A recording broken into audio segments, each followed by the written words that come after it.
Sir Roland struck Evane Garland across the face and ordered his servants to throw her into the rain. Before the doors closed, he told the household she was a thief, a fallen woman, and a liar whom no honourable person should ever believe. 3 days later, the Duke of Vexine found her standing beneath a dead elm, too proud to beg and too exhausted to take another step. He saw the bruise on her cheek, the finger marks around her wrist, and the strange scrap of paper clenched inside her frozen hand. "Who did this to you?" he asked softly. Evane refused to answer. Every man who had approached her lately had wanted her money, her obedience, or her silence. She did not yet understand that this man wanted only the truth and possessed enough power to make an entire county listen. The Duke carried her home before nightfall. By morning, he had discovered why her guardian needed her disgraced, and every cruel man involved had begun running out of time. The rain had turned the road beside the churchyard into a ribbon of black mud. Eisenbard, Duke of Vexine, had nearly ridden past the figure beneath the elm because she stood so still that, at first, he mistook her for a pale monument left among the graves. Then the wind lifted the soaked edge of her gown. She swayed. He pulled hard upon the reins. The great grey stallion stopped with an impatient toss of its head. Eisenbard stared across the ditch toward the woman. She wore no cloak, bonnet, or gloves. Her dark hair had come loose and clung to her face. One shoe was missing, and the stocking on that foot was torn and stained with blood. A woman did not stand alone on a country road in such weather unless every safer door had already been closed against her. Eisenbard dismounted before caution could interfere. His boots sank into the mud as he crossed the ditch. The stallion followed at his shoulder, its reins looped around his hand. The woman heard him only when he was a few yards away. She turned abruptly, raising one arm as though expecting another blow. Eisenbard stopped. Her eyes were grey, red-rimmed, and exhausted. A yellowing bruise marked one cheek, while a fresher line of crimson showed along her wrist. Yet there was nothing weak in the way she looked at him. Ruined though she appeared, she still held herself with the rigid dignity of a woman determined not to collapse before a stranger. "Madam," he said. She flinched at the courtesy. His gaze dropped to the crumpled piece of paper trapped between her fingers. The ink had run in the rain, but a column of figures remained visible near one torn edge. £30,000. Before he could look more closely, she folded her hand against her body. Eisenbard gentled his voice. "Who did this to you?" She studied his face for so long that the rain gathered upon his lashes. He knew what she was doing. She was measuring the danger before her against the cold behind her. "No one, sir," she answered at last. Her voice was cultured, but nearly empty of strength. "No one has done anything the law would care to name a crime." "That was not what I asked." Something shifted in her expression. Not trust, precisely, but surprise that he had heard the distinction. She looked past him toward the road. "If you are travelling to Hartley Court, you should continue. Sir Roland does not like his guests delayed." "I am not Sir Roland's guest." "Then you are fortunate." The answer was dry enough to resemble humour. Eisenbard might have smiled under different circumstances. "You are wet through," he said. "You will take a fever. That would solve several inconveniences." "For whom?" This time, she said nothing. Eisenbard removed his riding cloak. When he stepped nearer, she moved backward until her shoulders struck the trunk of the elm. Her face remained composed, but the hand hiding the torn paper began to tremble. He stopped again. "I will not touch you without your leave."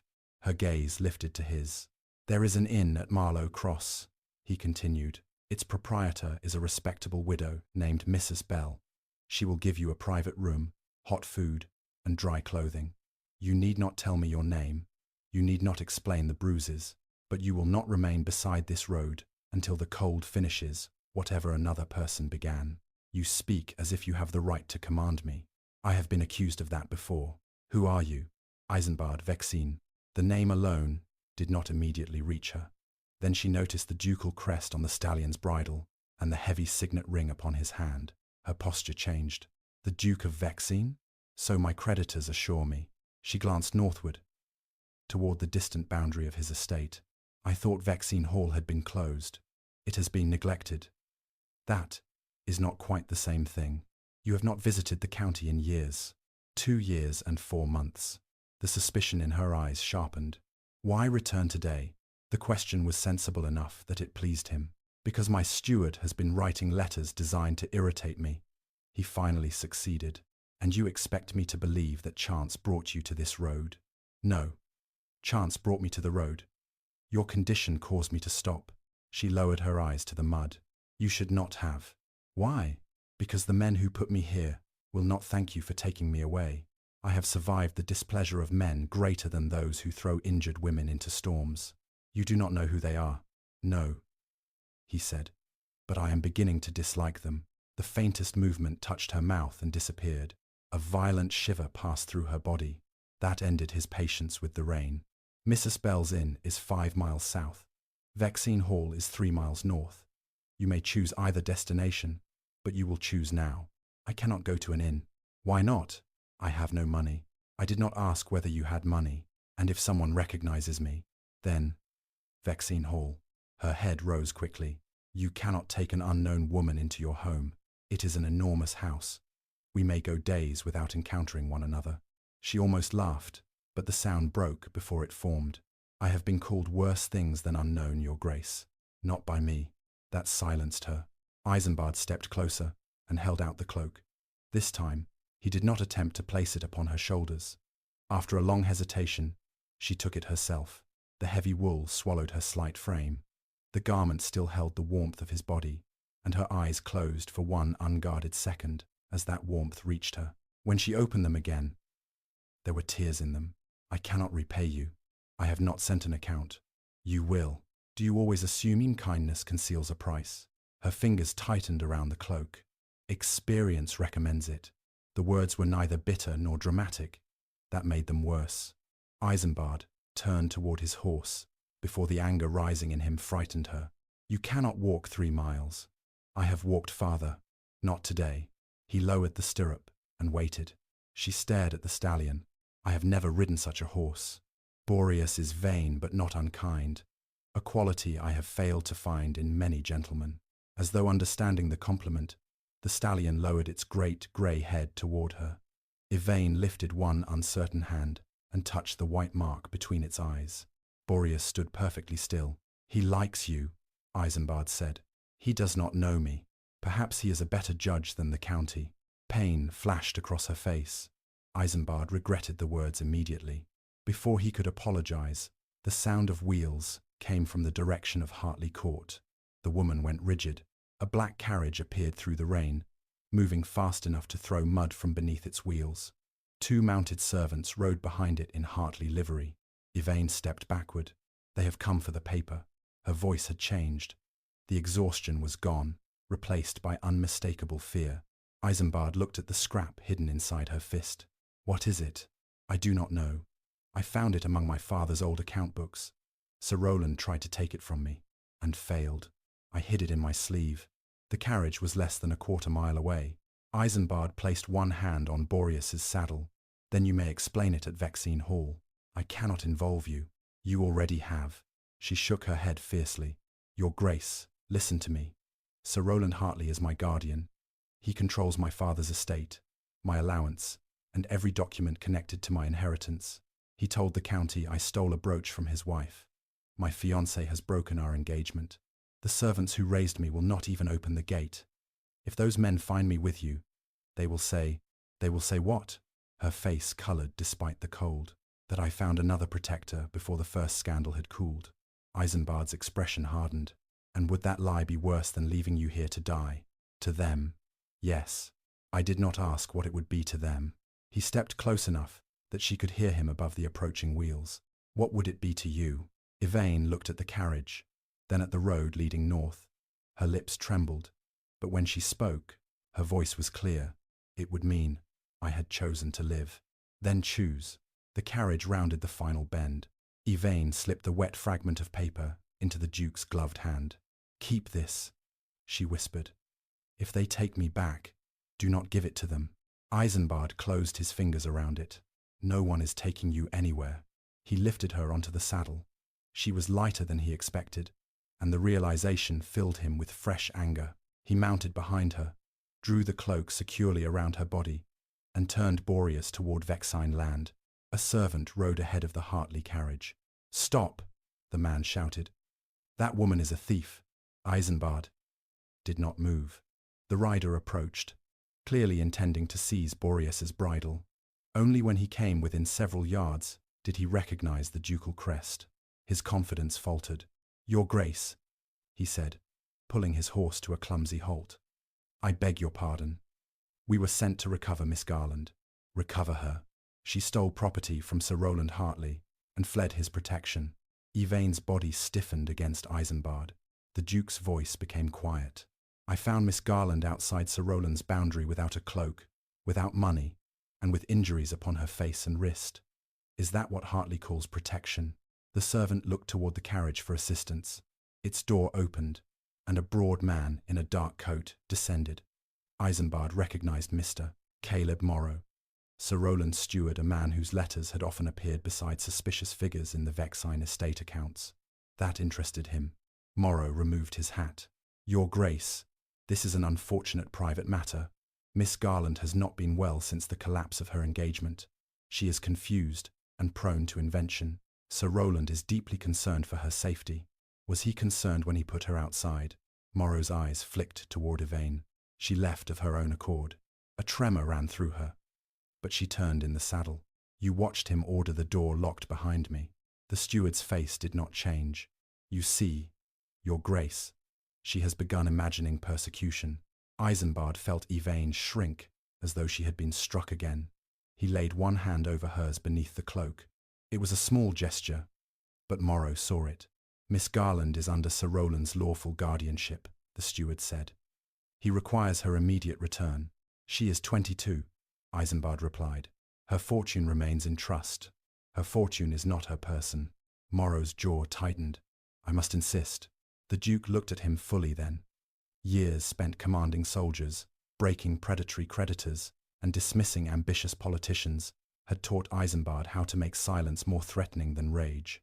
"You have mistaken your position, Mr. Morrow. You may convey a message to Sir Rowland. Tell him Miss Garland is a guest beneath my roof. Tell him she will remain there until she chooses to leave. And tell him that if he wishes to accuse her of a crime, he may place his evidence before a magistrate, where I shall place the marks upon her body before the same court." The rain struck the road between them. No one moved. Morrow's face had gone pale. "You may regret interfering, Your Grace." Eisenbard turned Boreas north. "Men often tell me that just before regretting something themselves." He urged the stallion forward. Evane remained silent until the carriage had disappeared behind the rain. Then, her strength deserted her. She leaned back against him, shaking so violently that he feared she might fall. "They will come again," she whispered. "Yes, you cannot know what they are capable of."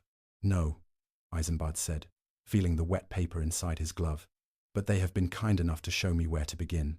Vexine Hall rose through the mist less than half an hour later, its grey stone towers dark against the evening sky. Lamps began to appear in its windows as the servants saw their master approaching with a woman wrapped in his cloak. The front doors opened. Mrs. Hollis, the housekeeper, hurried down the steps with two maids behind her. Her eyes widened at Evane's condition, but she asked no questions. Within moments, Evane had been carried inside, placed before a fire, and surrounded by warm blankets. Eisenbard waited until the physician had been summoned. Then he went alone to the library and unfolded the scrap of paper beneath the brightest lamp. Most of the ink had dissolved. One line remained, transferred from the Garland Trust £30,000. Below it stood half a signature, not Evane's, not Sir Rowland's. Eisenbard recognized the handwriting immediately. It belonged to Caleb Morrow, the steward who had just tried to take her back. Behind him, the library door opened. Mrs. Hollis stood upon the threshold, her face grave. "Your Grace, Miss Garland has awakened. Is she asking for me?" "No." The housekeeper glanced toward the wet account fragment. "She is asking whether Sir Rowland has found the second page." Eisenbard slowly raised his eyes. "What second page?" Mrs. Hollis swallowed. "The one she says proves why they needed her dead. The one she says proves why they needed her dead." For several seconds, Eisenbard did not move. Rain struck the tall library windows, and somewhere deep in the old house, a clock sounded the half-hour. "Did she use that exact word?" "Yes, Your Grace." "Dead." Mrs. Hollis nodded. Eisenbard folded the damp fragment and placed it inside the locked drawer of his desk. Remain with her. Admit no one, except Dr. Mercer. If a messenger comes from Hartley Court, take the letter, but give no answer. If any man attempts to enter this house without my permission, have the doors barred. Mrs. Hollis had managed Vexine Hall since Eisenbard was a boy. She had seen him return from war with blood on his coat and stand beside his father's grave without shedding a tear. Very little frightened her, yet the expression on his face made her lower her voice. "And what will you do, Your Grace?" "I will learn what sort of men require an injured woman to disappear." He crossed the hall and climbed the eastern staircase. The rooms prepared for Evane had once belonged to his mother. They had remained closed for years, their curtains drawn and their fires cold. But Mrs. Hollis had opened them without waiting for instruction. The physician stood outside the bedchamber washing his hands in a basin. "How ill is she?" Eisenbard asked. "Cold, exhaustion, and hunger. Her ankle is badly strained, though not broken. The bruises are painful, but not dangerous. Could she have received them by falling?" Dr. Mercer looked toward the closed door. Not the marks around her wrist. Someone gripped her hard enough to leave the shape of every finger. The bruise upon her face was made by a hand, not the ground. Eisenbard's jaw tightened. Will she recover? If she rests and feels safe? And if she does not? The physician met his eyes. Then the body sometimes follows where the mind has already gone. Eisenbard dismissed him with instructions to return in the morning. When he entered the room, Evane was propped against several pillows beside the fire. Someone had dressed her in one of his mother's old nightgowns. The white linen made her appear even paler, but her grey eyes were alert. A cup of broth rested untouched upon the table. "You should eat," he said. "You should not listen outside a lady's door." "I did not." "Mrs. Hollis brought me your message."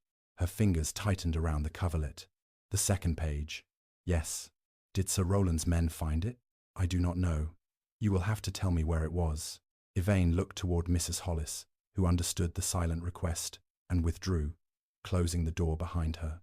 Eisenbard remained near the entrance, rather than approaching the bed. "The morning Sir Rowland accused me," Evane began, "I had been examining my father's account books. He kept them in the old schoolroom, because he believed I had forgotten they existed." "Why had you begun looking through them?" "My allowance stopped 6 months ago. Sir Rowland said several of my father's investments had failed, and that economies were necessary. I believed him at first, but not for long. I grew up listening to my father discuss rents, bonds, and harvest yields. He said a woman with property must understand its value, because there would always be a man willing to explain why it no longer belonged to her." Despite himself, Eisenbard felt a grim admiration for the dead Mr. Garland, a sensible man. He trusted Sir Rowland. Even sensible men make disastrous choices. A shadow passed over Evane's face. My father was dying. Sir Rowland had been his oldest friend. He promised to protect me until I married and to preserve the estate for my future children. And instead, I found payments that did not belong to the trust.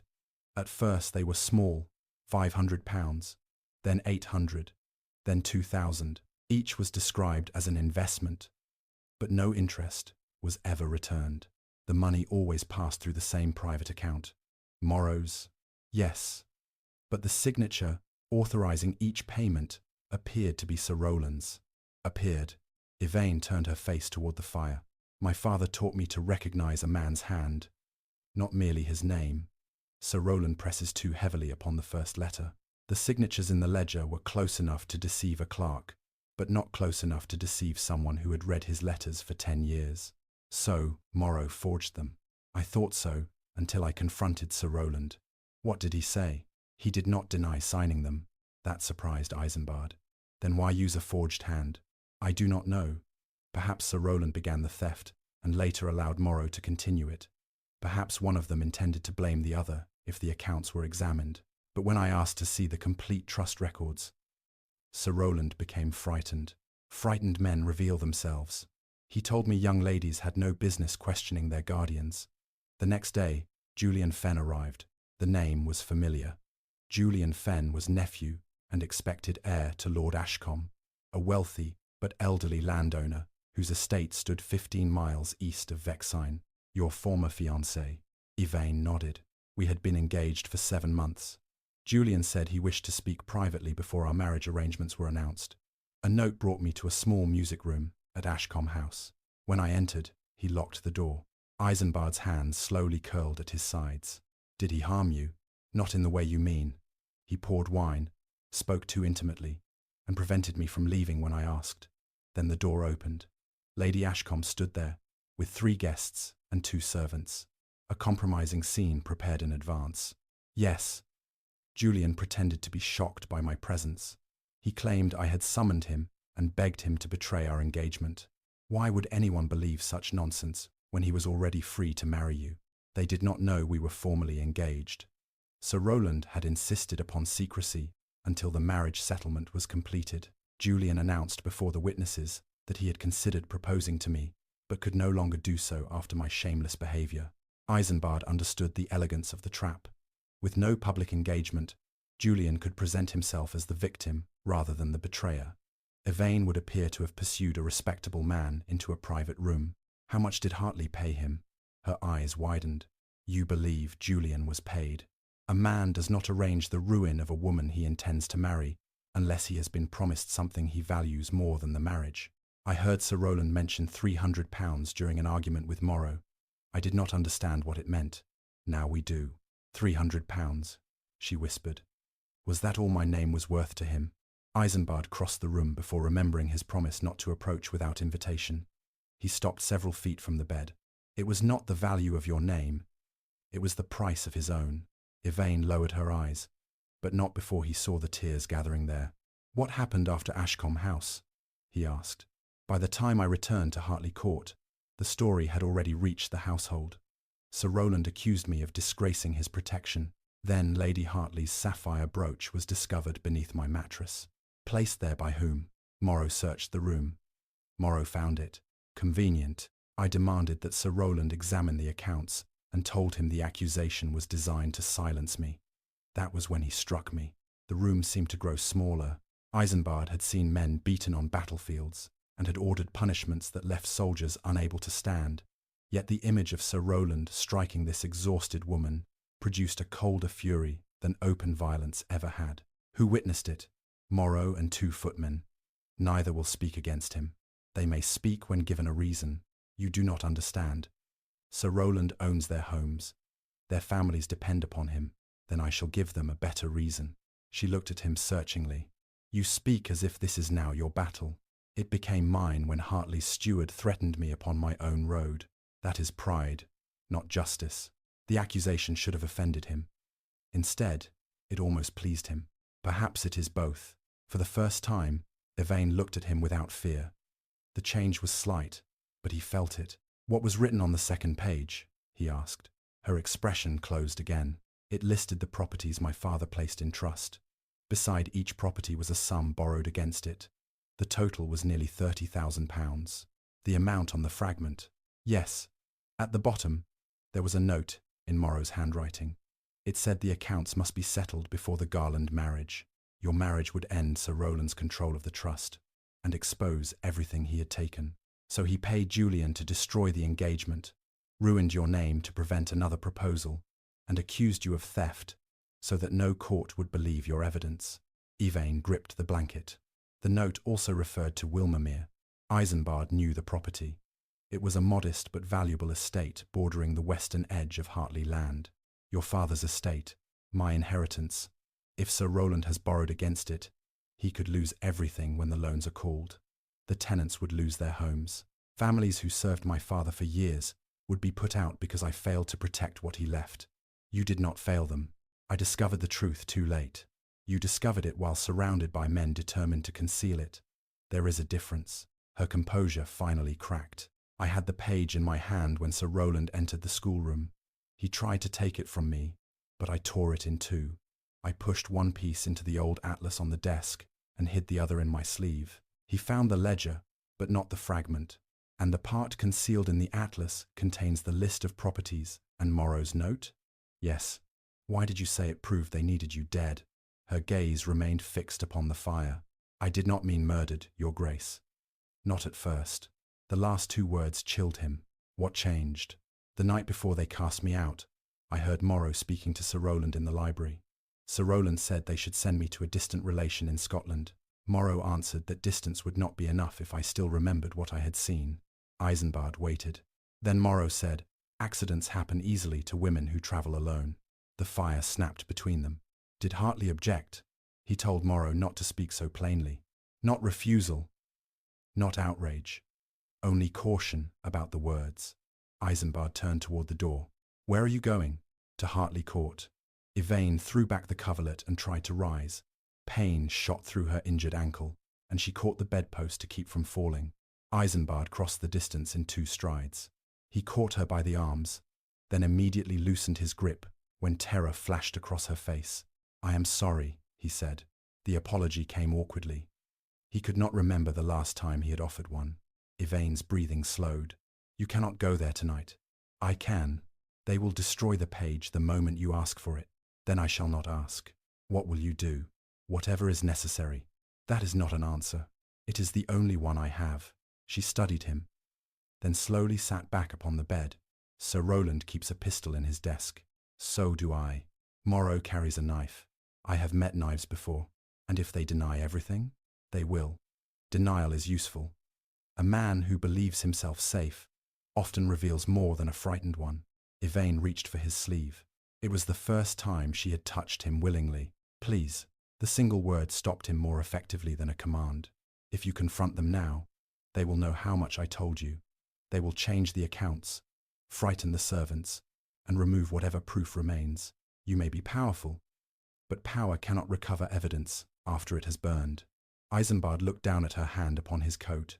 "What do you suggest?" "Let them believe you rescued a confused woman, and nothing more. Let Sir Roland believe you doubt me." Her voice shook, but her eyes had become steady. "Tomorrow, send him a letter saying, 'I am ill and unable to answer questions.' Tell him you intend to return me when the physician declares me fit to travel." Eisenbard's expression hardened. "I will tell him no such thing. You do not have to mean it. I will not allow Hartley to believe, even for 1 hour, that he may reclaim you." Something vulnerable appeared in her face. "No one has ever objected to surrendering me before." The words struck deeper than she could have intended. Eisenbard lowered himself into the chair beside the bed so that he no longer stood over her. "I am objecting now." Neither spoke for several seconds. At last, Evane withdrew her hand from his sleeve. "Then tell him you are considering the matter. Give me 2 days. I know the passages at Hartley Court. There is a servant's stair leading to the schoolroom. If the page remains inside the atlas, someone may retrieve it without entering the main hall. Someone, a kitchen maid, named Lucy. Her mother served mine. She may still help me, or Morrow may have threatened her. He probably has. Then I will not send her into danger. You cannot fight every battle alone, Your Grace. Neither can you." The answer silenced her. Eisenbard looked toward the untouched broth. "You will eat. You will rest. Tomorrow, we will decide how to recover the page without sacrificing a servant to obtain it." "We?" "Yes. You believe me?" The question was asked so quietly that, for a moment, he almost failed to hear it. He thought of the forged signature, the staged scandal, the bruises, and the terror on Morrow's face when the legal guardianship had been challenged. "I believe enough to investigate." Evane looked away, but a tear escaped and moved silently down her cheek. Eisenbard pretended not to see it. "That is more than anyone else has done," she whispered. He lifted the bowl of broth and handed it to her. "Then the county has set a very low standard." She accepted the bowl. Her hands still trembled, but this time she began to eat. Eisenbard remained beside the fire until she finished. They spoke no more of Hartley Court. He told her instead that Boreas had once bitten a bishop, and she surprised him with a small, exhausted laugh. It was the first gentle sound he had heard from her, and he found himself wanting to hear it again. When her eyes began to close, he rose. "You will be safe tonight. Can you promise that?" "No," he admitted, "but I can promise that anyone who enters this house to harm you will not leave it in the same condition." "That is not particularly comforting." It was intended to be. A faint smile touched her lips. At the door, Eisenbard looked back. She had already fallen asleep, one hand resting beside her face, the fear temporarily gone from her features. He closed the door softly. Mrs. Hollis waited in the corridor. "Have 2 men guard this staircase," he told her. "Men who served my father and owe nothing to Hartley. I know which ones, and send Hollis to me in the library. The housekeeper hesitated. You mean to begin tonight? Sir Roland already has. An hour later, Eisenbard's agent sat across from him at the library table. Thomas Hollis was Missus Hollis's eldest son, a quiet former army scout who possessed the useful talent of entering a village unnoticed and leaving it with everyone's secrets. Eisenbard pushed the wet fragment toward him.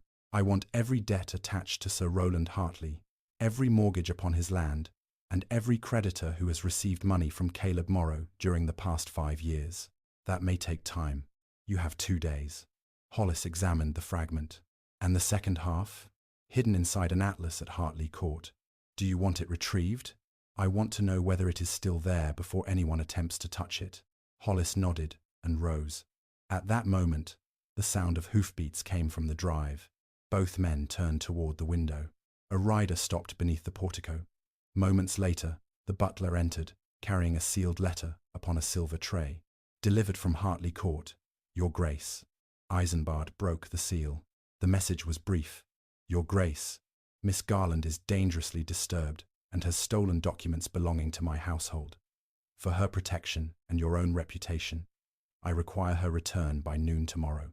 If you refuse, I shall place the matter before the magistrate and make public the circumstances under which an unmarried woman entered Vexine Hall at night. Sir Roland Hartley. Hollis watched Eisenbard read it twice.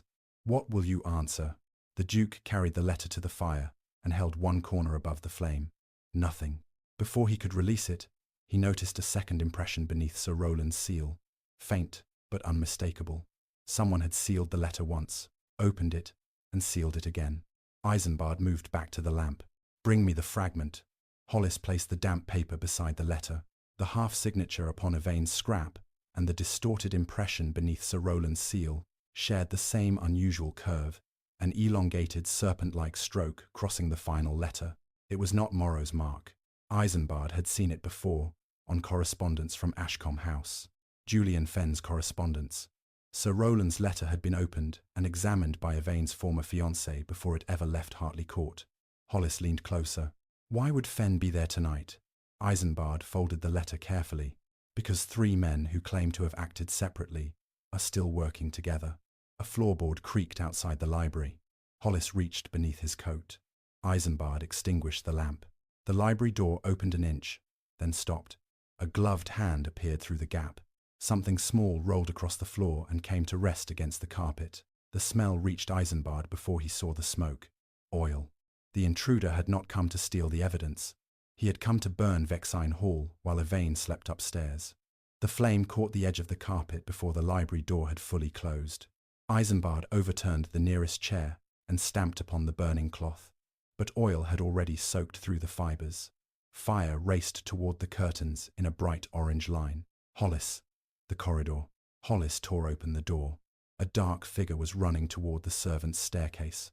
Hollis followed without hesitation, while Eisenbard seized the heavy wool cover from the writing table and threw it over the spreading flames. Smoke filled the room. He beat the carpet until sparks burned through the cloth and scorched his hands. The fire reached the first curtain and climbed halfway to the wooden rail before he dragged it down. Burning fabric collapsed across his shoulder. Pain tore through him. He rolled upon the floor, smothering the flames beneath his coat. By the time 2 footmen arrived, carrying buckets, the library was black with smoke, but the fire had been contained. Wake the house, Eisenbard ordered. Search every room and lock every door. Your Grace. Your shoulder. Do it. He left the servants to drown the final embers and ran upstairs. The guards outside Evane's rooms were already alert. One stood at the head of the staircase with a pistol drawn, while the other guarded her door. Has anyone passed? No, Your Grace. Eisenbard entered without knocking. Evane was awake, sitting upright with the blankets gathered around her. Mrs. Hollis stood beside the bed holding a candle. What happened? Evane asked. A lamp fell in the library. The lie came too quickly.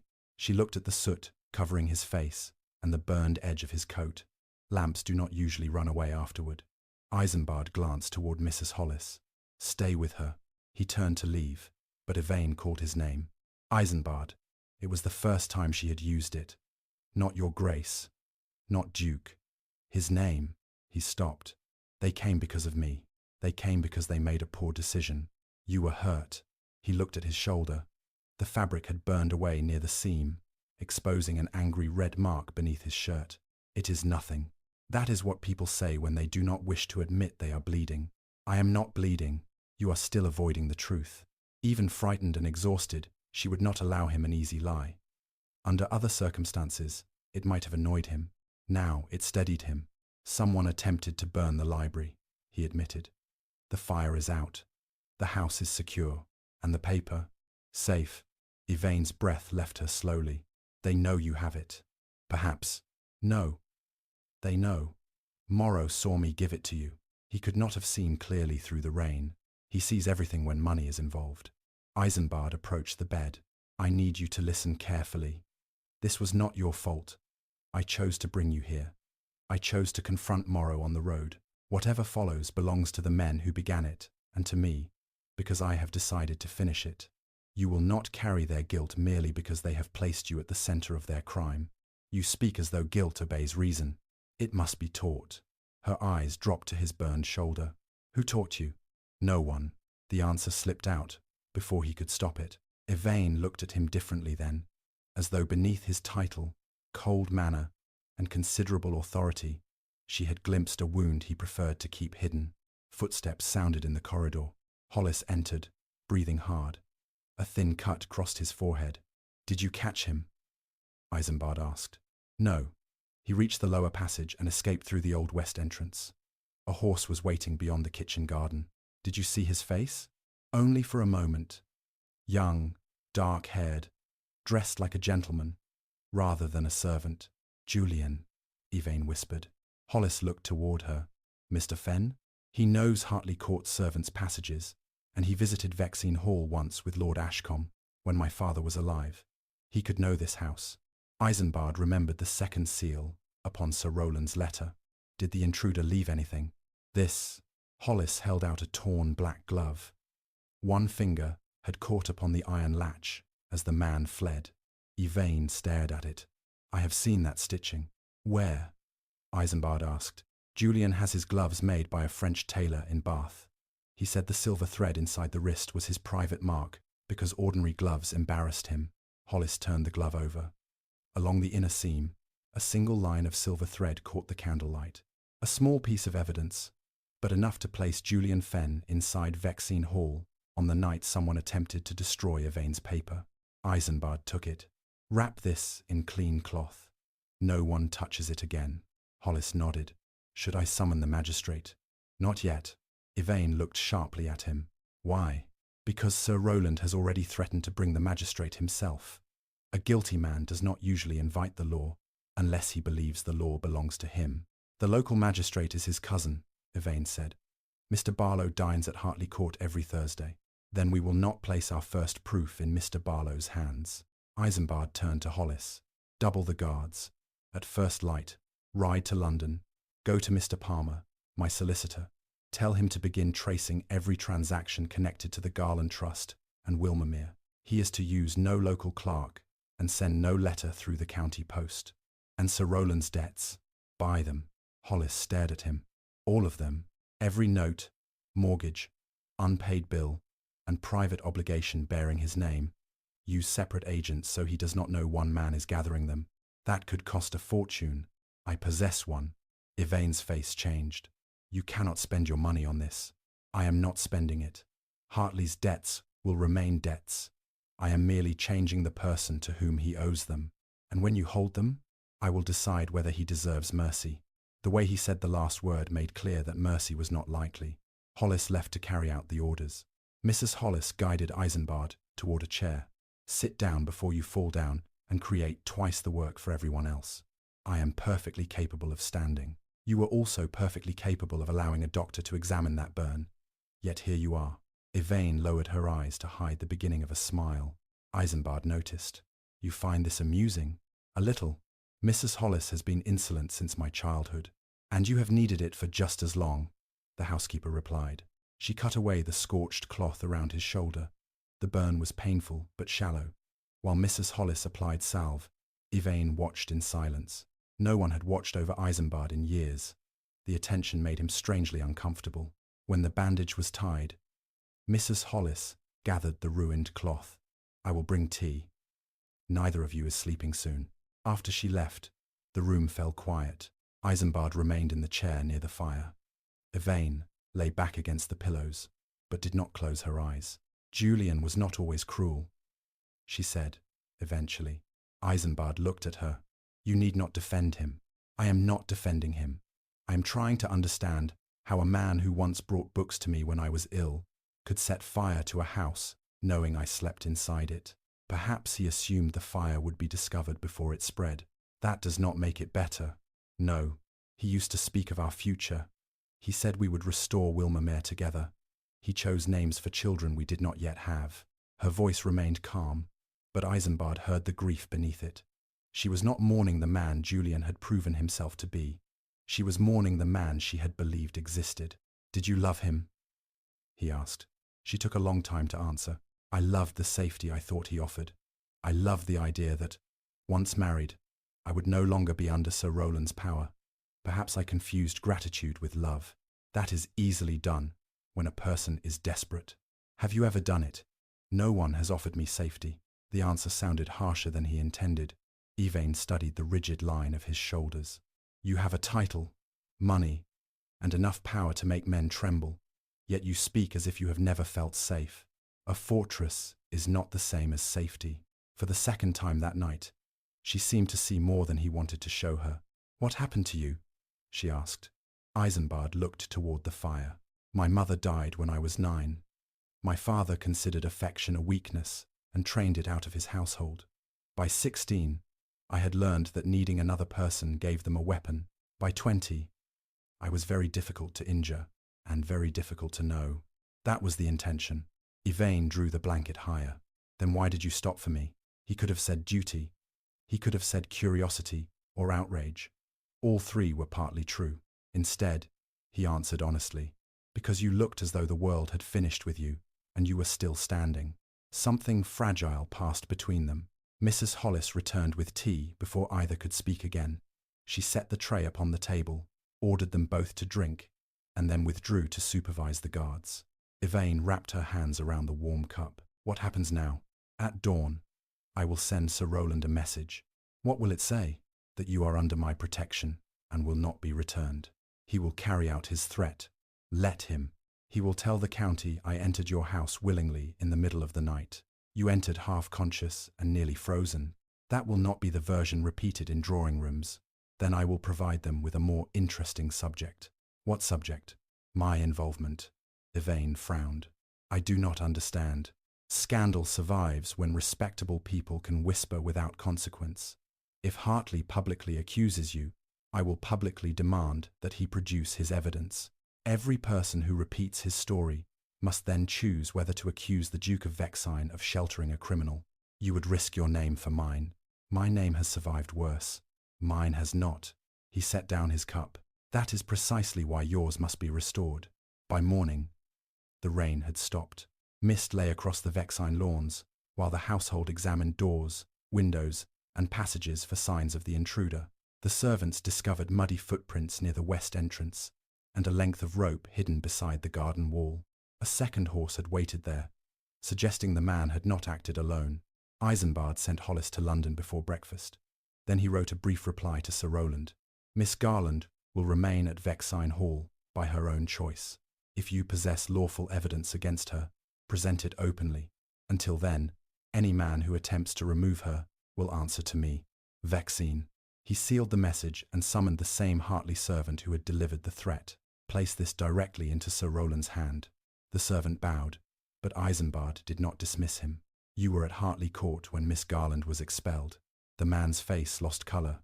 "I'm not certain what your grace means." "You know exactly what I mean. I follow my master's orders. Even when those orders place an injured woman outside in a storm." The servant looked toward the floor. "I have a wife and 3 children in a cottage on Sir Rowland's land." There it was. Not loyalty. Fear. "What is your name?" "Samuel Price." "Mr. Price, if you ever decide that your children should learn courage rather than obedience, come to Vexine Hall. There will be work and a cottage for you." The man raised his eyes. I cannot speak against Sir Roland. I did not ask you to speak today. Eisenbard placed the sealed letter into his hand. I merely gave you a door. Whether you use it is your decision. Price left without another word. From the upper window, Evane had witnessed the exchange. She was dressed in one of Lady Vexine's old gowns, altered hastily by Mrs. Hollis. The dark blue wool was simple but elegant. It restored something to her appearance that the rain had stolen, though she still leaned upon a cane because of her injured ankle.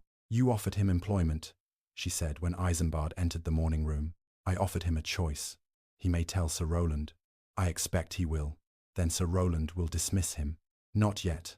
A frightened master keeps suspected servants close until he discovers what they know. You have done this before. Men who steal estates resemble men who steal countries. They differ mostly in the quality of their coats. Evane sat at a small writing desk. Several sheets of paper lay before her, covered with names and figures. What is this? Everything I remember from the accounts.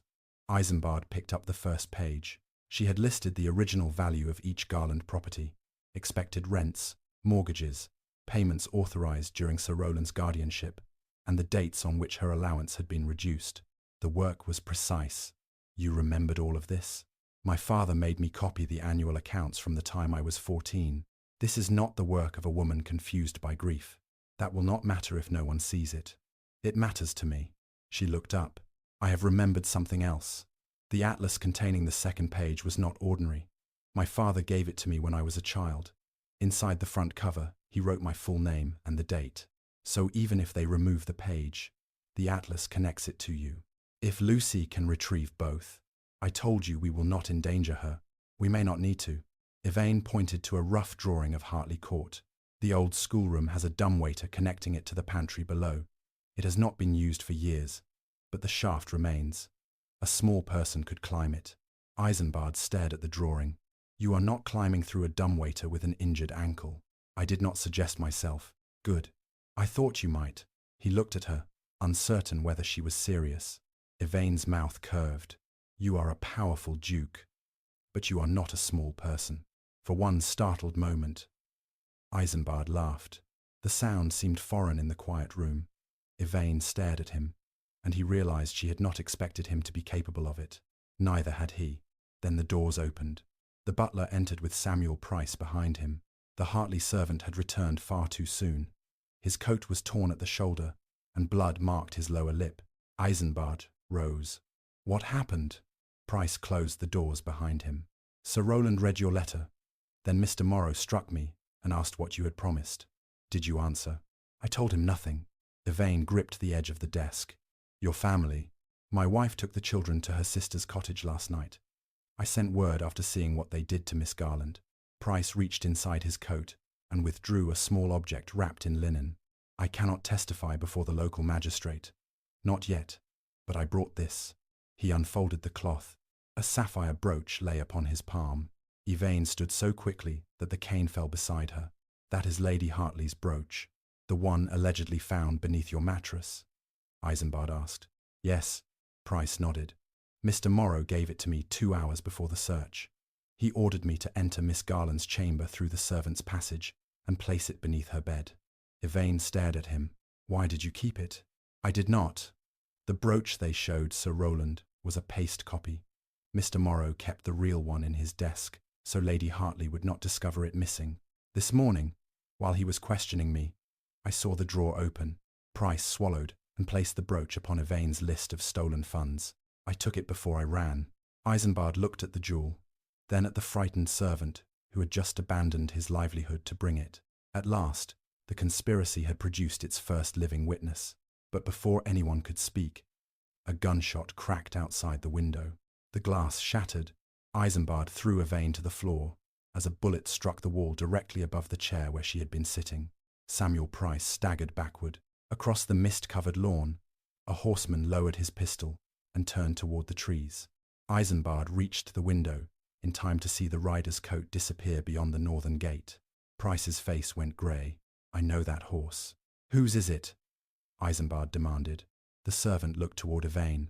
It belongs to Sir Roland Hartley. Eisenbard did not wait for a second shot. He seized the pistol from Samuel Price's belt, vaulted through the shattered window, and landed among the broken glass and damp earth outside. By the time the guards reached the lawn, he was already running toward the stable yard. "Boreas!" he shouted. A groom led the grey stallion out without a saddle.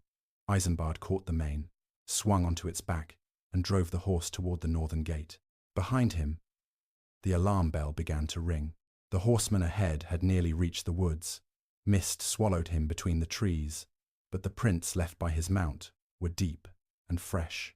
Eisenbard followed them along the narrow hunting path, bending low over Boreas's neck as branches struck his coat. The burn across his shoulder tore open beneath the bandage. He ignored it. The rider glanced back once. Eisenbard saw a pale face beneath the hat, but not clearly enough to identify it. "Stop!" he called. The man answered with another shot. The ball struck a tree beside Eisenbard's head and sent splinters across his cheek. Boreas shied, then surged forward when the Duke tightened his knees. The distance narrowed. The fleeing rider left the path and plunged down a steep bank toward the river. It was a reckless choice. Spring rain had swollen the water, and the narrow wooden bridge below was slick with mud. Eisenbard knew the crossing well. The man ahead did not. His horse reached the first plank, lost its footing, and fell heavily upon one side. The rider was thrown over the rail and disappeared into the reeds beside the river. Eisenbard pulled Boreas to a halt and dismounted. The fallen horse struggled to rise. It was a powerful chestnut with a white blaze, and the Hartley brand burned into its flank. The rider was gone. Eisenbard followed the flattened reeds to the water's edge. Muddy footprints appeared briefly along the bank, then vanished where a second set of hoofprints led south. Someone had been waiting with another horse. The attack had been planned with an escape route.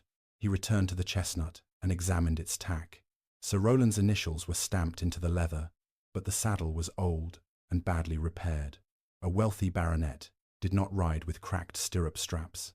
Eisenbard lifted the saddlecloth. Beneath it, he found a small square of white fabric pinned over the Hartley brand. The cloth had fallen loose during the chase. The attacker had wanted the brand to be seen. Someone was trying to make the shot appear to have been ordered by Sir Roland. That did not prove Sir Roland innocent. It merely proved another man expected the Duke to blame him without asking questions. Eisenbard removed the pistol from the saddle holster. It was a common cavalry weapon, but 2 letters had been carved into its wooden grip. Yefer, Julian Fenn. The evidence was almost too perfect. A branded Hartley horse, a pistol marked with Julian's initials, an attack carried out in daylight where witnesses could see both. It was not proof. It was an invitation to act before thinking. Eisenbard had spent half his life punishing men who confused his anger with stupidity. Whoever had arranged the ambush was about to make the same mistake. He led the injured horse back toward Vexine Hall. When he entered the morning room, Evane was standing beside Samuel Price. A maid had wrapped a shawl around her shoulders, but she had refused to return to bed. Her face changed when she saw the blood upon Eisenbard's cheek. "You were shot. A tree was shot. I happened to be nearby." She moved toward him, forgetting her injured ankle. Pain crossed her face, and he caught her before she fell.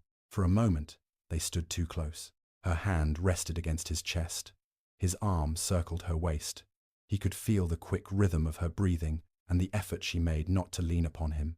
"You should not have followed him alone," she said. "I was not alone. Boreas was with me. This is not amusing." "No, it is merely true." Her gaze searched his face. Was it Sir Roland? The horse belonged to Hartley Court. Samuel Price stepped closer. "I was certain of it, Your Grace. The chestnut is called Kingfisher. Sir Roland stopped riding him last year when he developed a weakness in his hind leg. That weakness is why the attacker fell. Then it was one of Sir Roland's men. Perhaps." Eisenbard placed the pistol upon the table. Price saw the initials. "Mr. Fenn, or someone who wishes us to think it was Mr. Fenn." Evane slowly withdrew from Eisenbard's arms. "You believe the evidence was planted. I believe men committing secret crimes do not usually label their weapons." He turned to Price, who had access to the Hartley stable. Every senior servant, Mr. Morrow, Sir Roland, and Mr. Fenn, whenever he visited. "The stable door is locked at night, but Morrow carries a key." "Who knew you had taken the brooch?" "Morrow saw the open drawer after I left. He would have understood." Then the shot may have been intended for you rather than Miss Garland. Price looked toward the broken window. I was standing behind her. The shooter might not have had a clear view through the mist. Evane's hand rose to her throat. The bullet could have killed any of us. Yes, and you speak of it as though it were another figure in an account book. Eisenbard met her eyes. That is how one remains useful when other people are frightened. Are you not frightened? He looked toward the shattered glass. For you. Yes. The admission silenced the room. Evane's expression softened, but Eisenbard turned away before the moment could become something neither of them understood. He ordered Samuel Price taken to a secure room in the East Wing. Price would remain at Vexine Hall, but his arrival would not be announced beyond the household. If Sir Roland believed the servant had fled the county, he might reveal more than he intended. The sapphire brooch was wrapped, sealed, and locked beside the account fragment. Mrs. Hollis recorded the time Samuel had delivered it, and the names of everyone present. Eisenbard wanted no future accusation that the object had appeared without a traceable history. By noon, 2 constables arrived from the village. The magistrate had received Sir Roland's complaint. Mr. Barlow came with them. He was a round, red-faced man who carried his authority like an inherited coat, too large at the shoulders and ill-suited to the man inside it. He entered Vexine Hall with rehearsed confidence, but the sight of Eisenbard waiting alone in the great hall slowed his steps. "Your Grace," Barlow began, "I regret the necessity of this visit." "No, you do not." The magistrate cleared his throat. "Sir Roland Hartley has reported that his ward absconded after stealing a valuable brooch and private documents. I have been asked to ensure her safe return." "You have been asked by whom?" "Sir Roland is her legal guardian. Miss Garland is 22 years old. Her property remains under trust. Her property is not her body." Barlow's cheeks darkened. "The young lady is said to be distressed and incapable of making sound decisions. Have you examined her?" "No, but Sir Roland has known her since childhood. So has the man who struck her." The constables exchanged a glance. Barlow stiffened. "That is a serious accusation. It is a serious bruise. I must speak with Miss Garland privately. You may speak with her if she consents. The door will remain open, and Mrs. Hollis will be present. I am a magistrate, and this is my house." Barlow looked toward the constables, but neither man appeared eager to challenge a duke on his own floor. Evane entered before the argument could continue. She wore the dark blue gown and carried her cane. Though her face was pale, she held herself straight. Mrs. Hollis walked beside her, but did not touch her. Barlow arranged his expression into one of paternal concern. "My dear Miss Garland, Sir Roland is worried for you. He had an unusual way of showing it. He tells me you became agitated after the unfortunate end of your understanding with Mr. Fenn." "My engagement, you mean?" Barlow hesitated. "There was no public contract. There were letters, promises, and discussions of a settlement." "Do you possess those letters?" Sir Roland took them. "That is convenient." Eisenbard's voice cut through the hall. "Choose your next words carefully, Barlow." The magistrate shifted his attention back to Evane. "Did you take Lady Hartley's sapphire brooch?" "No." "Was it found beneath your mattress?" "A paste copy was placed there by Mr. Morrow." Barlow gave a thin smile. "And what evidence have you of that?" "The original brooch." His smile disappeared. Evane did not look toward the library or reveal where the jewel was kept. "A servant brought it to this house this morning," she continued. "He admits that Morrow ordered him to plant the false one in my room." "Which servant?" "I will give his name when he can testify before a magistrate who is not Sir Roland's cousin." The constables looked down to hide their reactions. Barlow's face turned purple. "You accuse me of corruption? I question your independence. You have been influenced by His Grace." "No," Evane said quietly. "His Grace is the first man who has permitted me to answer for myself." Barlow took a step toward her. "I can order you returned to Hartley Court pending an inquiry." Eisenbard moved between them. "Try." The single word filled the hall. Barlow stopped. For several seconds, no one spoke. Then the magistrate drew a folded document from inside his coat. "I had hoped this would not be necessary." He handed it to Eisenbard.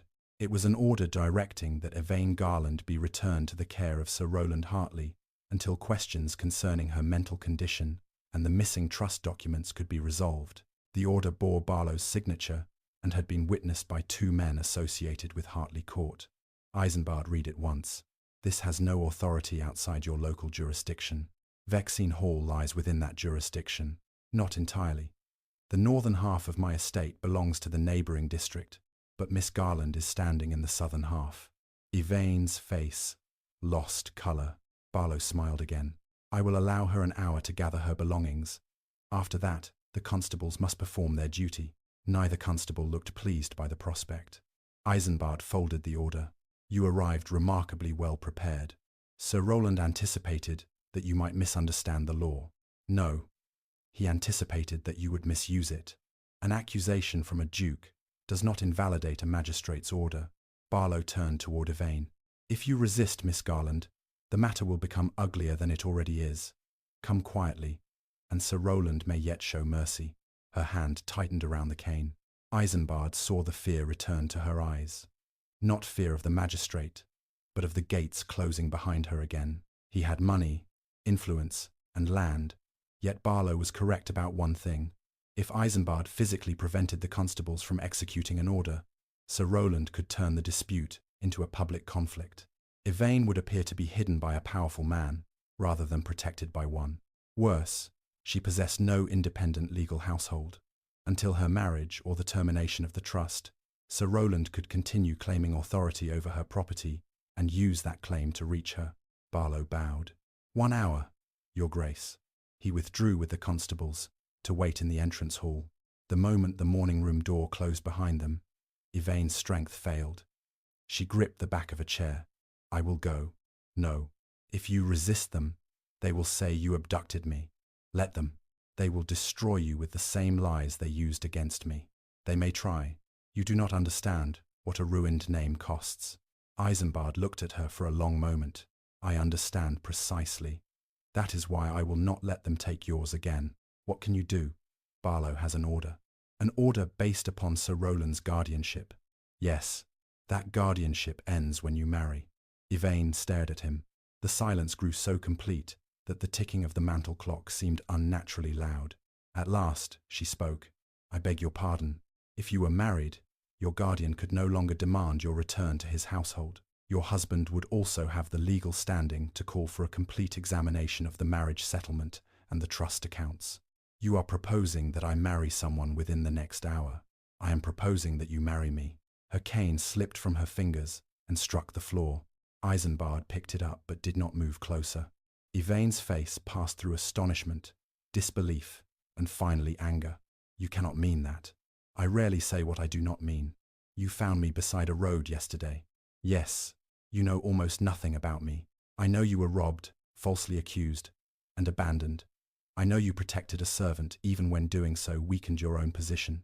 I know you can reconstruct 5 years of accounts from memory. I know you challenged me in my own house while barely able to stand. That is not enough for a marriage. It is more than many men know after 10 years with their wives. You pity me. No. You wish to punish Sir Roland. Yes, but I do not confuse punishment with marriage. Then why? Because the thought of her returning to Hartley Court filled him with a violence he did not trust himself to name. Because he had watched her sleep and discovered that the silence of his great house no longer felt peaceful. Because when the bullet shattered the window, his first terror had not been death, but the possibility that he might fail to reach her. He could say none of that. Because marriage is the strongest protection I can give you before Barlow's hour expires. Evane stared at him. And when the danger is over, you will have your own rooms, your own income, and control over Wilmermere when it is restored. I will make no demands upon you as a wife. No demands? None without your consent. You offer a marriage in name only. I offer safety with enforceable terms. A bitter laugh escaped her. My father believed he had created enforceable terms when he appointed Sir Roland. Then we will create better ones. He crossed to the writing desk and pulled a clean sheet of paper toward him. You may state every condition. Separate rooms, an independent allowance, no control over your correspondence, no interference in the management of Wilmermere. If, after the accounts are settled, you wish to live apart from me, I will provide a residence and maintenance. You have considered this quickly. I think quickly when men stand in my hall, waiting to take someone under my protection. Evane turned toward the window. Outside, Barlow's carriage waited upon the drive. 2 Hartley riders had joined it. proof that Sir Roland expected to see her returned. "What if I refuse?" she asked. "I will still protect you, even if it ruins you." "It will not. You cannot know that." "No, but I know what will happen if you return to Hartley Court." Her shoulders trembled. Eisenbard lowered his voice. "I will not force this choice upon you. If you say no, I will take you across the northern boundary and place you beyond Barlow's order, while my solicitor challenges it. There will be pursuit, gossip, and perhaps another attempt upon your life. But I will not surrender you." Evane looked over her shoulder. "And if I say yes?" "A clergyman lives on the Vexine estate. He served as an army chaplain and owes me several favours. Mrs. Hollis and Samuel Price can witness the ceremony. By the time Barlow's hour ends, he will not be facing Miss Evane Garland, Sir Roland's ward." Eisenbard paused. "He will be facing the Duchess of Vexine." The title seemed to strike her physically.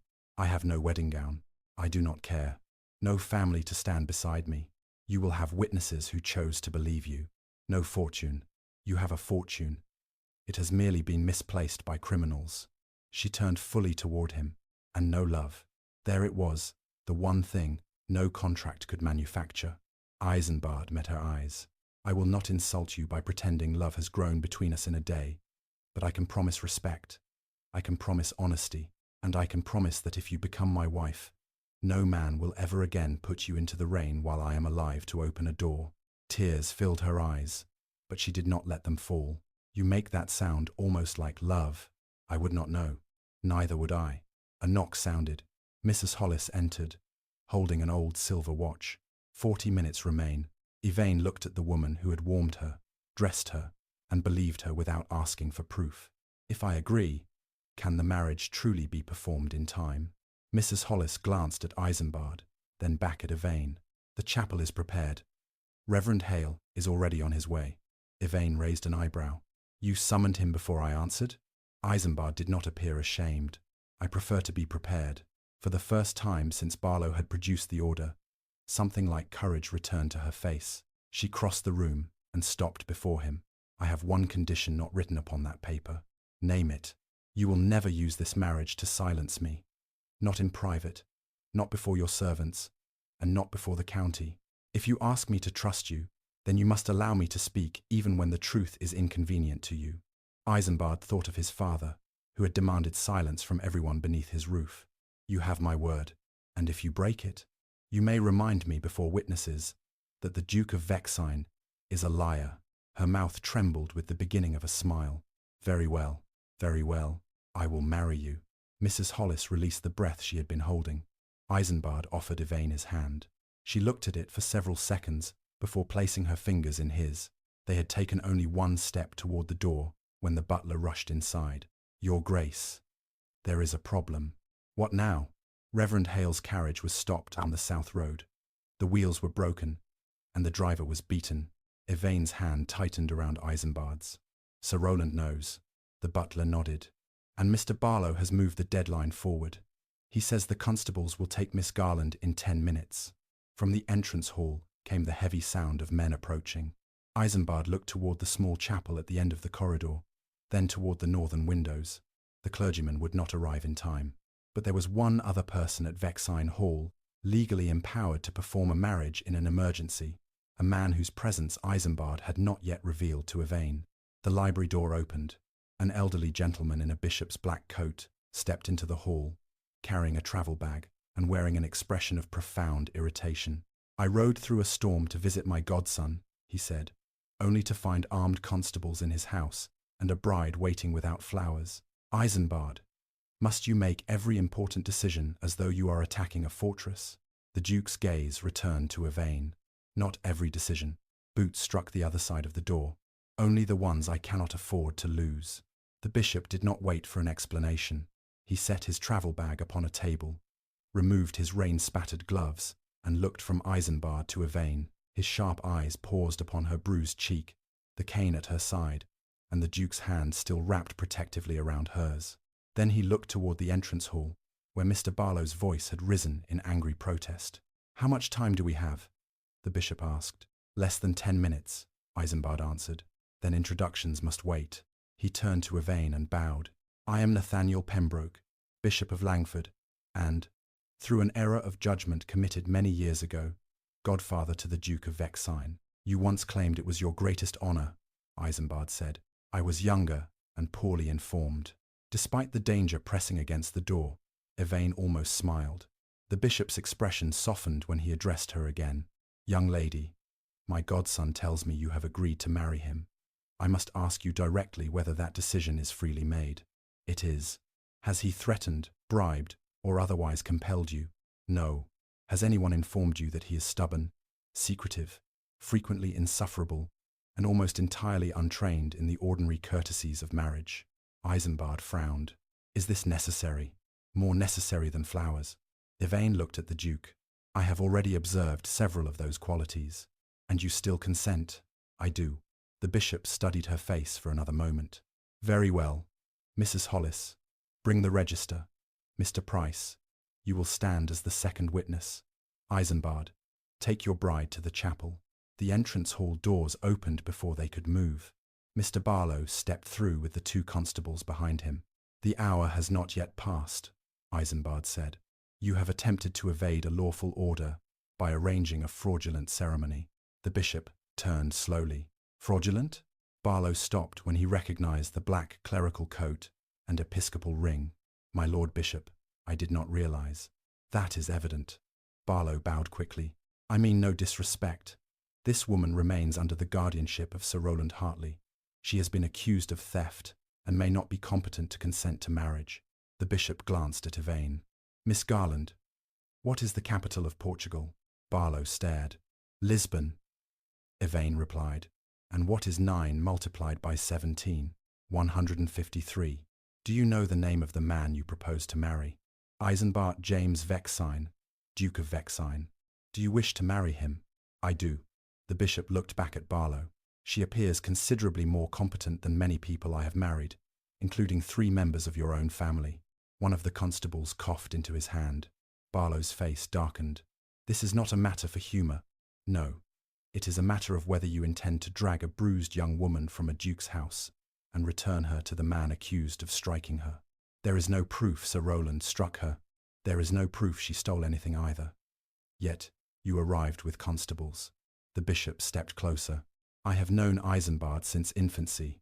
He has never asked me for help unless the situation was grave or involved an exceptionally stubborn horse. Today, there appears to be no horse in the house. Therefore, I assume the situation is grave. I possess an order, and I possess the authority to solemnize this marriage. The bans have not been read. A special license can address that. You cannot have obtained one. The bishop reached into his travel bag and withdrew a sealed document. I am a bishop, Barlow. Unlike certain magistrates, I occasionally prepare before exercising my authority. Even Eisenbard looked surprised. His godfather raised an eyebrow. You wrote to me 3 weeks ago, complaining that Vexine Hall required a permanent mistress before the household turned into a military camp. I obtained the license then, hoping Providence might accomplish what persuasion could not.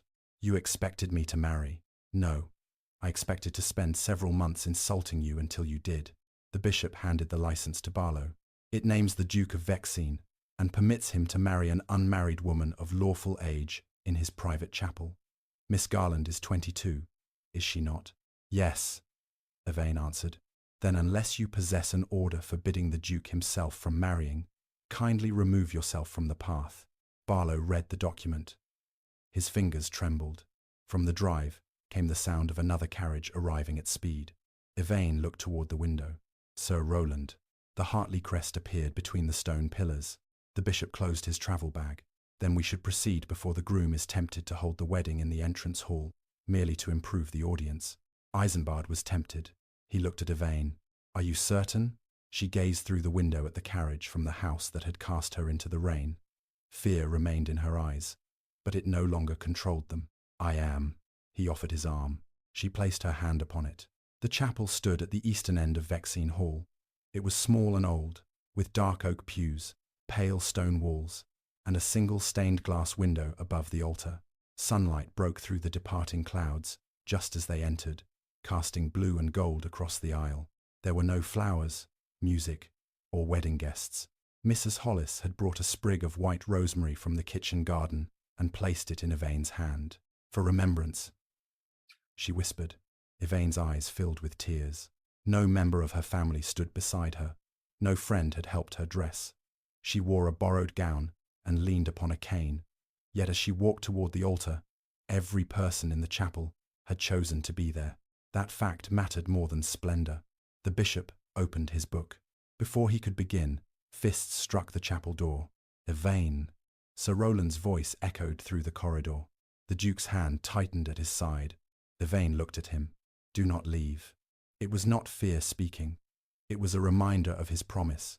He would not silence her or take control merely because danger had appeared. Eisenbard remained beside her. The chapel doors opened. Sir Roland Hartley entered with Morrow behind him. The baronet's face was flushed from haste and fury. His grey coat had been fastened incorrectly, and rain darkened the shoulders.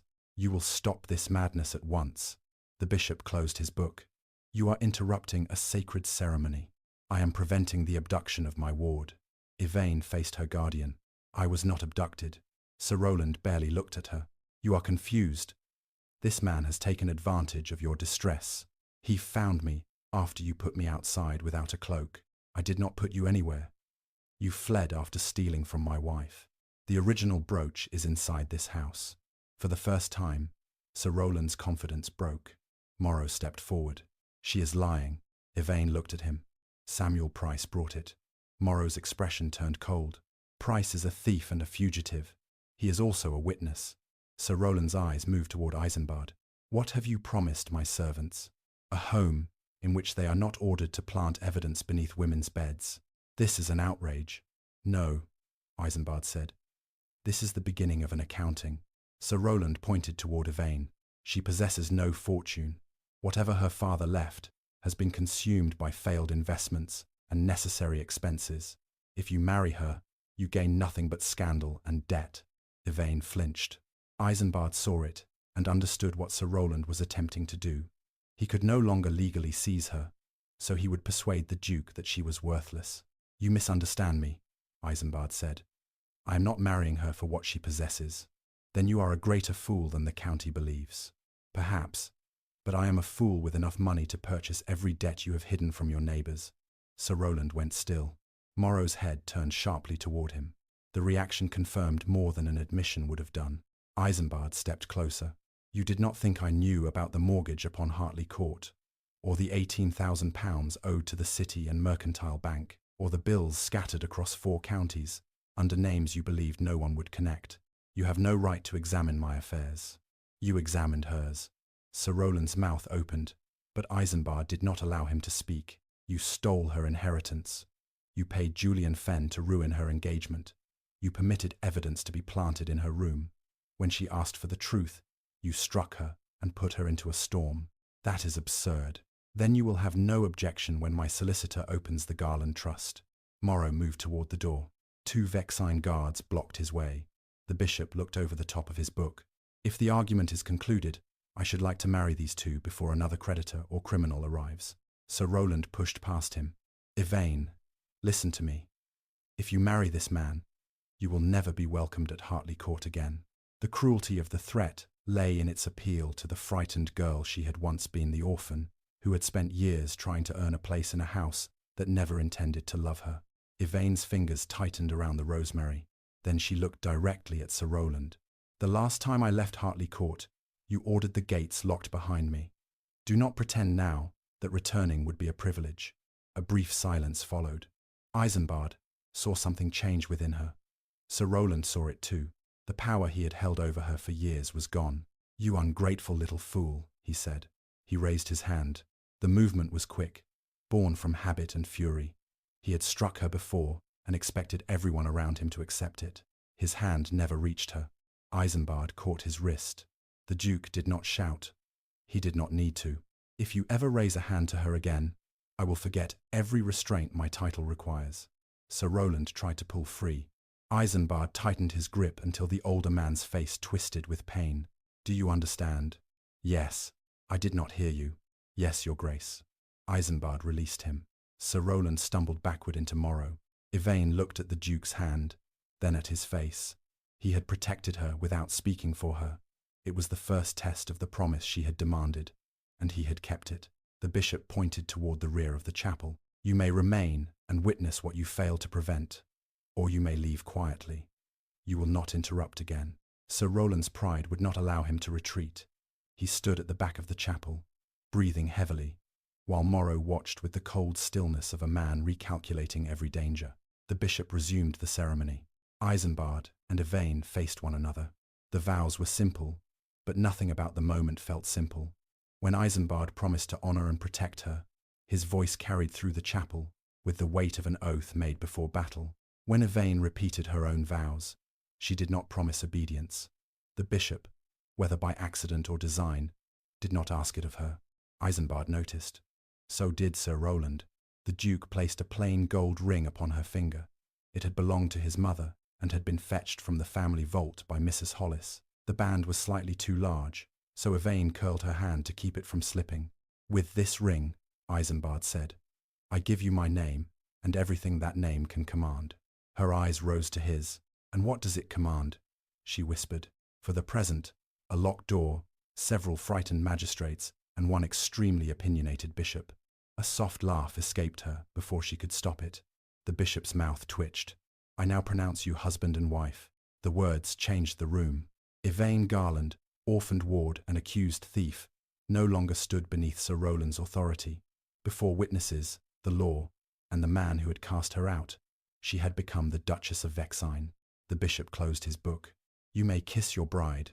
Eisenbard and Evane both froze. They had discussed property, protection, and separate rooms.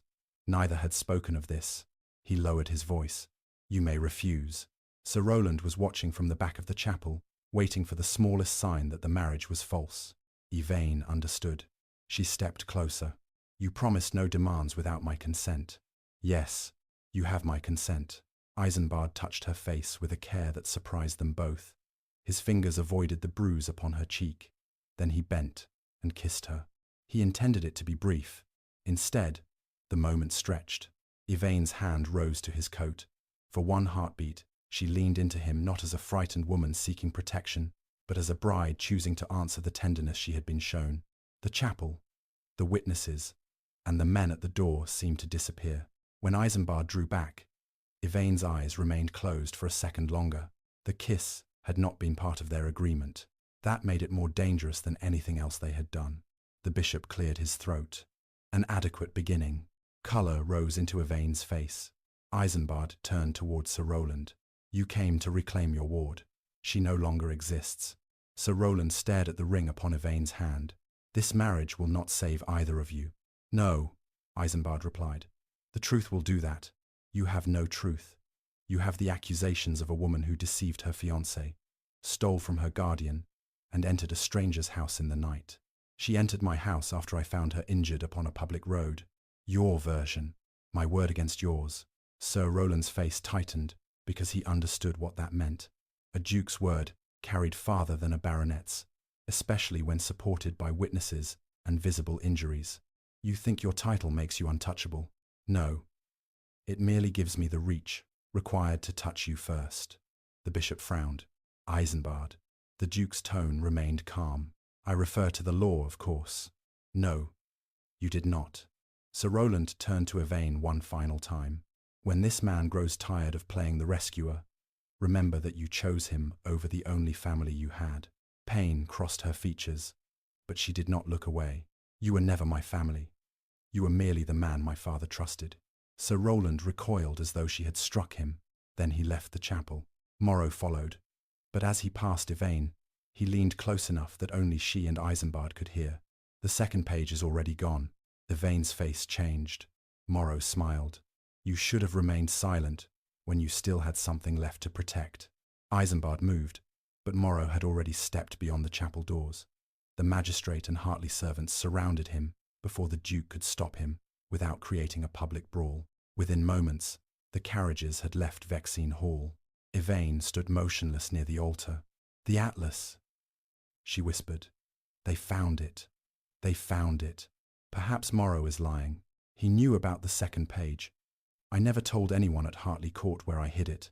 Then he searched the schoolroom after you were expelled. If he destroyed it, the fragment we have proves only that money was transferred. It does not identify every property or show the note about my marriage. We have Samuel's testimony and the brooch. For the false accusation, yes, not for the theft of the trust. Eisenbard watched panic begin to overwhelm the composure she had fought to maintain. He took both her hands. Look at me. She did. You are no longer alone in this. We will recover the accounts. How? I do not know yet. That is not comforting. No. But it is honest. Her breathing steadied. The bishop quietly led the others out, leaving the newly married couple alone inside the chapel. Sunlight moved across the stone floor. The rosemary shook between Evane's fingers. I am your wife, she said, as though testing the truth of it. Yes. This morning, I had no home. You have one now. For how long? For as long as you choose it. She looked at the gold ring. Will you regret this when the county turns against us? The county has been turning against me for years. It has yet to accomplish the journey. A tired laugh escaped her. Then the laughter faded. What happens tonight? Eisenbard understood the question. Mrs. Hollis will show you the Duchess's rooms. They connect to mine through a private sitting room, but the doors lock from either side. You will decide whether they remain open, and if I ask you to stay away, I will. And if I do not. The words were barely audible. He studied her face. This has been a day of fear, pursuit, and choices made under pressure. I will not take uncertainty for consent. She looked down at their joined hands. You are not the man I expected. I have disappointed many people that way. I meant it kindly. That is less familiar. They left the chapel together. Servants waited along the corridor. News of the marriage had already spread through the household. One by one, they bowed or curtsied as Evane passed. Your Grace. The title followed her down the hall. She had heard it spoken to powerful women all her life. She had never imagined it would belong to her, and certainly not while wearing a borrowed dress with a bruise upon her face. At the top of the staircase, Mrs. Hollis presented her with a ring of household keys. These belonged to the late Duchess. Evane stared at them. I cannot take these. You are the Duchess of Vexine. I do not know this house. You will learn it. Eisenbard watched her close her fingers around the keys. Sir Roland had spent years convincing her that she could own nothing, command nothing, and trust no judgment but his. Now the authority of one of the greatest houses in the county rested in her hand.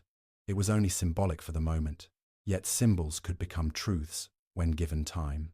A servant approached Eisenbard with a letter, delivered by a rider from London. Your Grace. Eisenbard recognized Hollis's hand. His agent could not yet have reached the city. The message must have been written during a stop along the road. He opened it. Your Grace, I did not pass beyond Marlow Cross. A man followed me from Vexine Hall and attempted to take the packet containing your instructions. He escaped, but I recognized him as a clerk employed by the City and Mercantile Bank. There is another concern.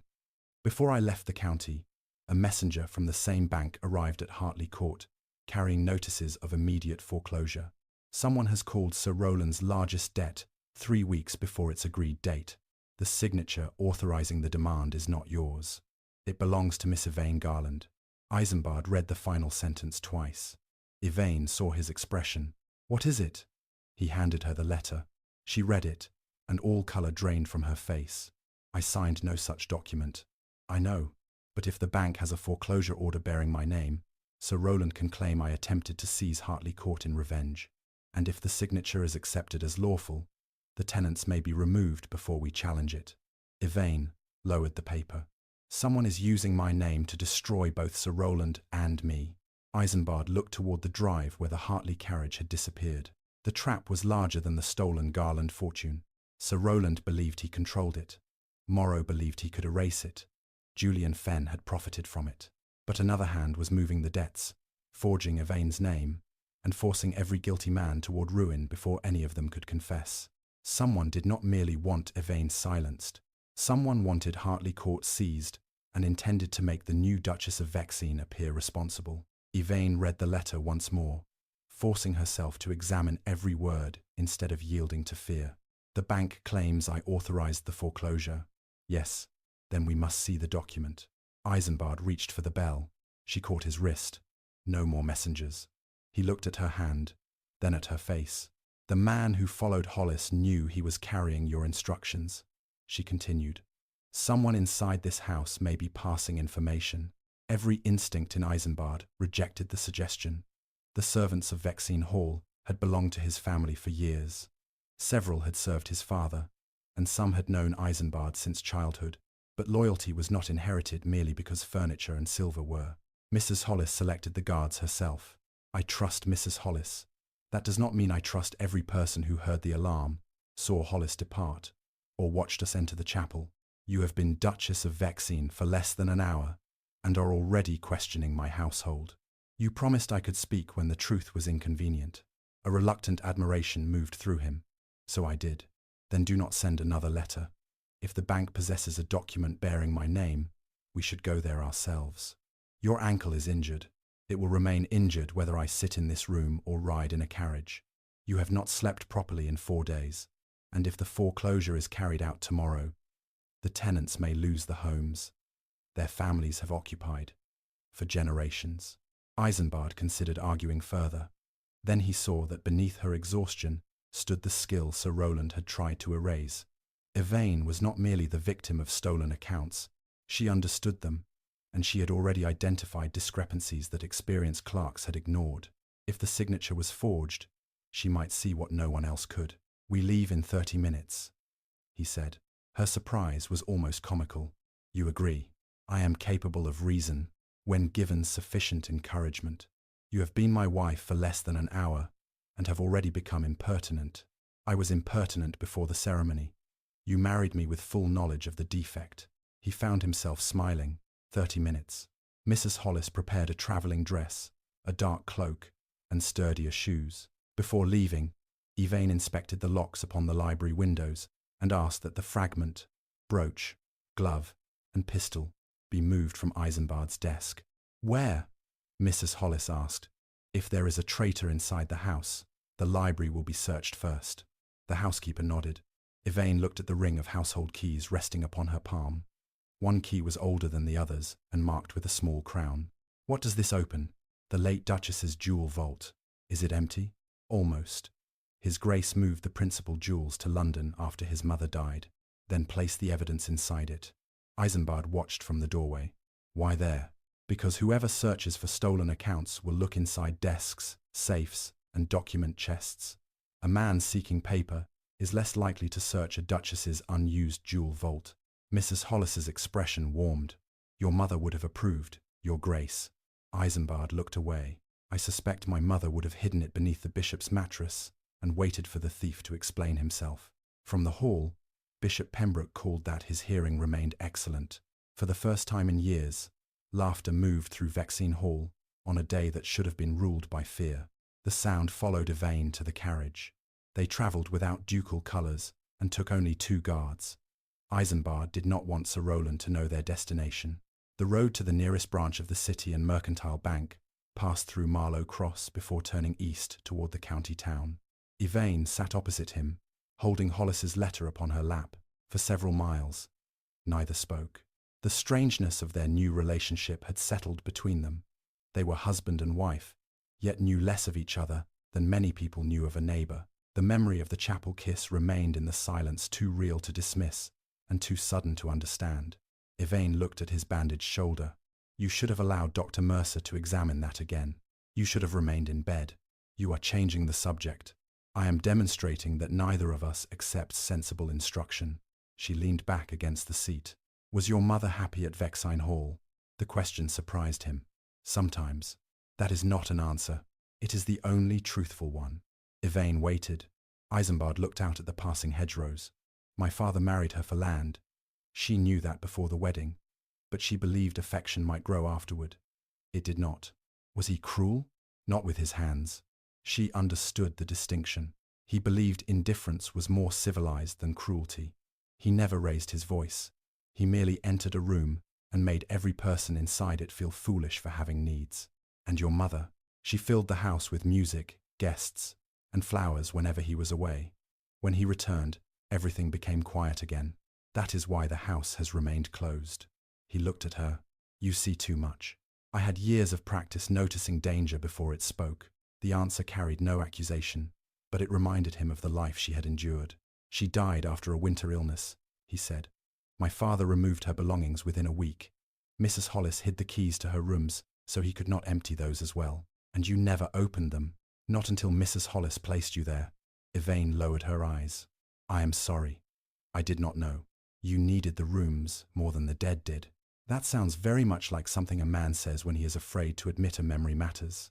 Eisenbard almost rebuked her. Instead, he looked again through the window. My mother believed the house should belong to whoever brought life into it. My father believed it belonged to the title. What do you believe? I have not decided. Evane touched the household keys beneath her cloak. Perhaps a house belongs to the people who are safe inside it. The words remained with him long after the carriage entered the county town. The bank occupied a narrow stone building beside the courthouse. Its manager, Mr. Eldridge, rushed from his office when he learned the Duke of Vexine had arrived. He was a small, nervous man with ink on 2 fingers. Your Grace, had we known you wished to visit, you would have prepared a better lie. Eldridge stopped. I do not understand. Then you will have the pleasure of learning with us. They entered the manager's office. Evane remained beside Eisenbard, rather than taking the chair offered to her. The Duke placed Hollis's letter upon the desk. My agent reports that your bank received an order bearing my wife's signature. Produce it. Eldridge read the letter. I am not permitted to reveal private documents. The document concerns her property and uses her name. It also concerns Sir Rowland Hartley's mortgage. Then summon Sir Rowland if you require his consent. I would enjoy the conversation. Eldridge's gaze moved to Evane. Your Grace. The bank was informed that the Duchess might deny issuing the instruction. By whom? She asked. I cannot say. You can, Eisenbard replied. You merely prefer not to. Eldridge reached for a bell. I believe this meeting should end. Eisenbard placed one hand over the bell. If we leave without seeing the document, I will remove every Vexine account from this bank before sunset. Tomorrow, I will purchase the building from your landlord and raise your rent until you are conducting business from a stable. Eldridge stared at him. You would not. My wife asked me earlier whether I spend my fortune recklessly. I would enjoy proving that I can. Evane hid a smile. The manager opened a locked cabinet and removed a red leather file. The notice arrived 4 days ago. 4 days? Evane repeated. Before I left Hartley Court. Yes. Eldridge placed a sheet of paper upon the desk. It authorized the bank to call Sir Rowland's mortgage immediately and transfer the rights to Wilmermere as partial settlement. Beneath the terms appeared Evane's full name and signature. She did not touch it. That is my hand. Eisenbard looked at her sharply. You signed this? No. But whoever wrote it copied my hand almost perfectly. She leaned closer. The capital E is correct. So is the